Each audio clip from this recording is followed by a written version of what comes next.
Fala pessoal, bem-vindo novamente ao canal Comentando. Hoje a gente vai continuar o último vídeo, vamos seguir com o nosso microserviço Golang, que basicamente está retornando um endpoint com alguns dados mocados. A gente vai fazer a inserção de ports que vem da arquitetura hexagonal, que faltou no último vídeo, e depois a gente vai estar enviando o nosso código pro GitHub. Bora lá e já vai deixando seu like e já vai curtindo o vídeo que vai ajudar bastante a gente. Voltando aqui para o VS Code, a gente parou aqui, basicamente criamos o nossa main com as rotas que a gente gostaria, né?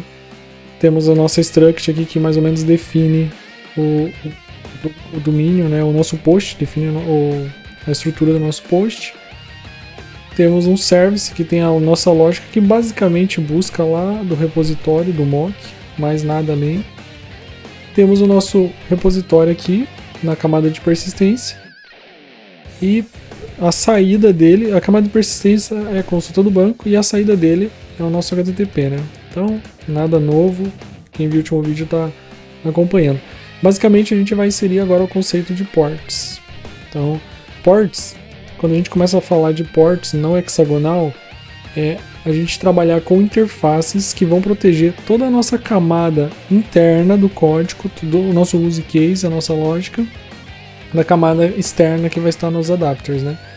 Então imagina que, vamos começar pela interface do repositório, né?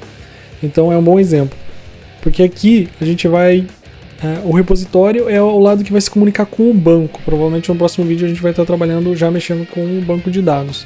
Então imagina que a gente começou utilizando Postgres, e aí passou algum tempo a gente decidiu mudar esse banco de dados para um MySQL. Então, basicamente, se a gente proteger o nosso código do service com uma interface, se o MySQL respeitar a mesma interface do Postgres, a gente não precisa mudar nada na nossa lógica, né? A gente vai seguir o mesmo padrão. Então é esse o objetivo do ports, ele meio que vai trabalhar com interface, caso a gente precise mudar os nossos adapters, trocar de adapter em algum momento, inserir novos. Na verdade seria mais o conceito de troca, né? Na hora que a gente precisa trocar, a gente basicamente não mexe na nossa lógica, no nosso caso de uso, tá? Que fica aqui no service, né? Então a lógica de negócio. Hoje está muito simples o código, mas vai ser um bom exemplo já que a gente fazer essa camada de interface com o nosso repositor. Então eu vou criar aqui um arquivo chamado post no singular, porque a gente está usando post em singular em tudo. Underline repository.go. Eu vou colocar o nome do package que é ports. Eu vou criar um type post repositor interface, que ele vai ter um método. Qual o método que o nosso repositório tem hoje? Vamos usar ele como referência, getPosts. Então, getPosts, que não recebe nenhum parâmetro no momento, a gente não tem filtro, não tem nada ainda.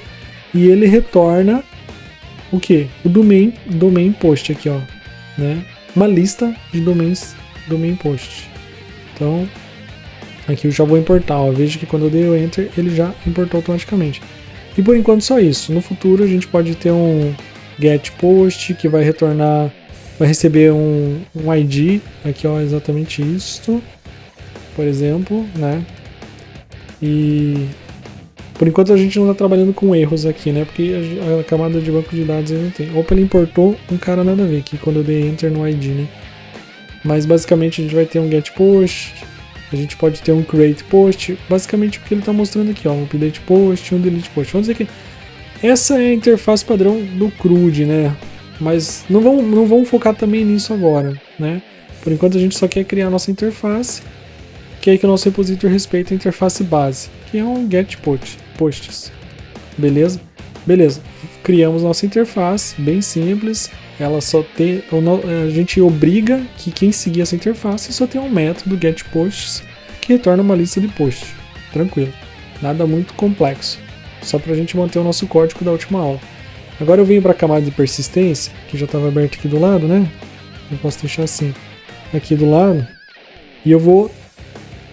O meu new post repositor, hoje ele retorna essa struct interna, que também está vazia, porque a gente ainda não está recebendo banco de dados nem nada. Mas eu vou mudar agora. Eu não quero que essa camada interna, essa struct, ela fixou aqui dentro. Então quando a gente altera o P para minúsculo, ele fica uma struct privada, ela não vai conseguir ser exportada para fora. Já dá para ver que aqui embaixo ficou vermelhinho porque ele quebrou o service quando eu fiz isso. E o meu new post repositor, ele vai continuar retornando a minha struct, porém ele vai respeitar a minha interface.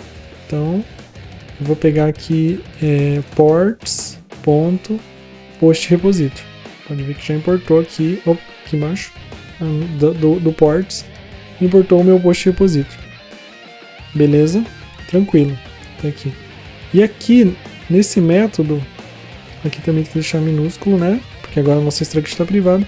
Eu continuo retornando o ponteiro da minha struct, porém, respeitando a minha interface. Então esse é um esquema do Go que ele funciona. Agora vamos dizer que eu mudei o nome desse método. Eu parei de respeitar get posts. Vamos dizer que eu mudei para get all posts. Ele já vai começar a reclamar aqui de volta. Opa, não era isso que eu estava esperando. Eu queria uma struct que respeitasse essa interface. E ele não tá, já está reclamando aqui, está vermelhinho. Então, qual o método que está aqui? Get posts. Eu posso vir aqui e respeitar agora a minha interface. Então é esse o objetivo, meio que as interfaces vão validar. Se a gente tivesse rodado o código, ia quebrar, ia ter dado o mesmo erro aqui que a gente tinha visto.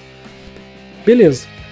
Meu repositório agora, minha camada de persistência já está respeitando a minha interface. Se eu colocar, que nem a gente estava fazendo no exemplo, um novo método, getPost, aqui ó, getPostById, gosto mais desse formato assim. O que ele está reclamando de volta? Opa, olha só. Ele está esperando que eu tenha o método getPostById, beleza? Então toda vez que eu mexer na camada da interface, eu preciso que a minha camada de persistência respeite a interface. Então essa é a validação, esse é o jogo aqui do ports, que ele vai acabar protegendo. Então, teoricamente, a interface não é uma coisa que se deveria ficar mudando toda hora, mas a gente ainda está criando. Então tá tudo certo aqui, a gente também não vai criar a interface completa ainda, não tem essa necessidade. Como eu falei, vamos por partes. Quando a gente for mexer com o banco de dados, ela vai ficar mais interessante. Beleza. Feito isso, a gente precisa só fazer um pequeno ajuste aqui no nosso service, para ele também respeitar agora.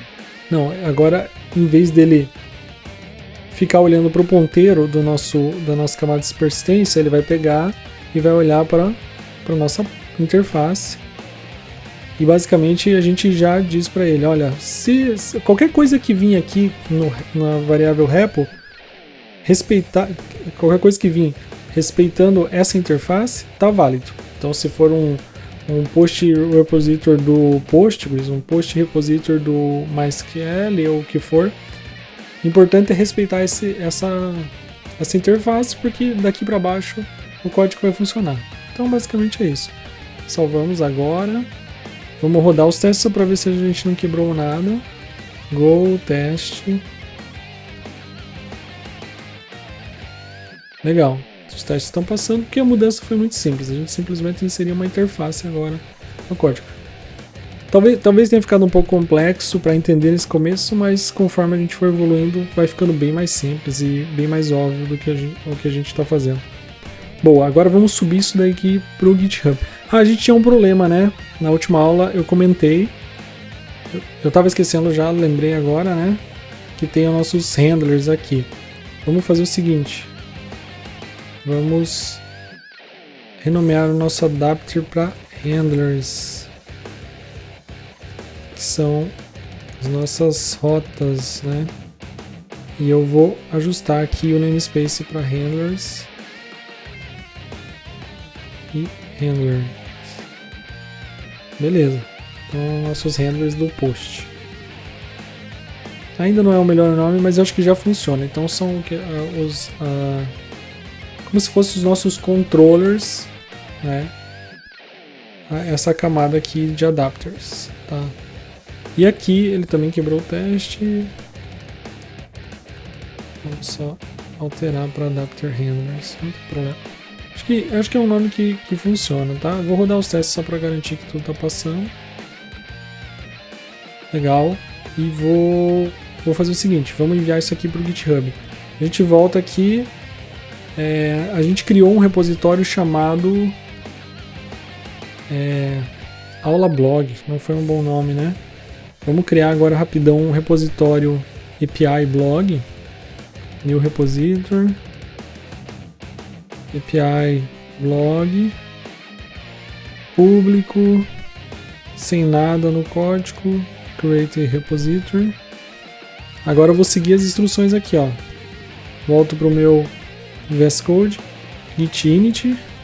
Opa, já ficou verdinho, porque o meu pluginzinho do VS Code que tem aqui instalado do Git, ele já meio que identificou. Na verdade, acho que isso já vem nativo, tá, gente? Faz tanto tempo que eu não faço essas configurações.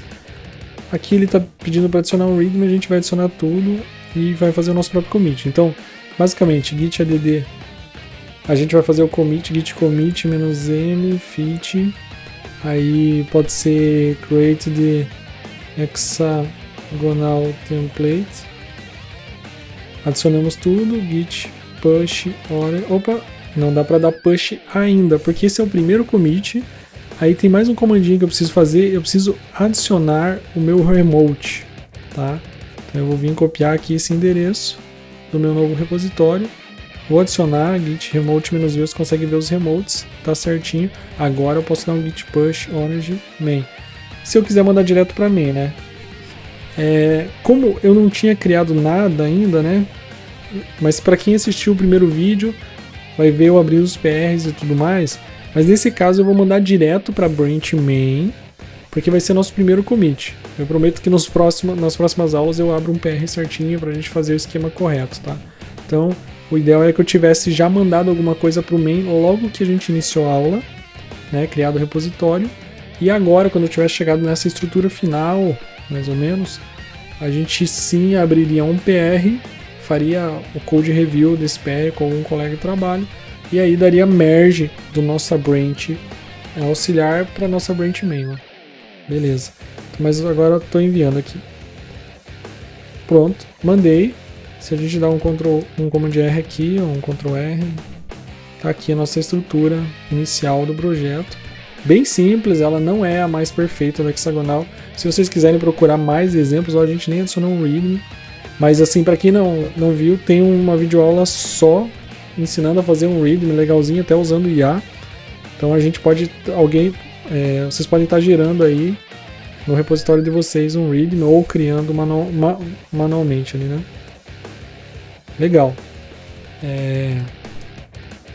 Basicamente a gente fechou essa tarefa aqui, apesar de ser bem simples, a gente criou nosso serviço Golang. Boa. E agora na próxima aula provavelmente a gente vai estar fazendo essa breve integração com o banco de dados. Meio que fechamos essa tarefa aqui. Beleza? Muito obrigado aí para quem está acompanhando, compartilha para ajudar a gente. O engajamento ainda está um pouco baixo, mas faz parte. Eu acho que eu também queria receber feedbacks de vocês, então coloca no comentário, pô, podia ter explicado melhor essa parte. Acho que assim eu vou conseguindo melhorar os vídeos. E a ideia é que a gente vá seguindo passo a passo até a gente ter um serviço rodando, integrado com o front-end. A gente vai chegar nessa parte de integração com o front-end, vamos amadurecer um pouco mais o back primeiro. E daí depois vamos fazer a integração e depois a gente pode começar a trabalhar com coisas como CI/CD, como monitoramento, a parte de observabilidade, a gente vai entendendo ainda passo a passo.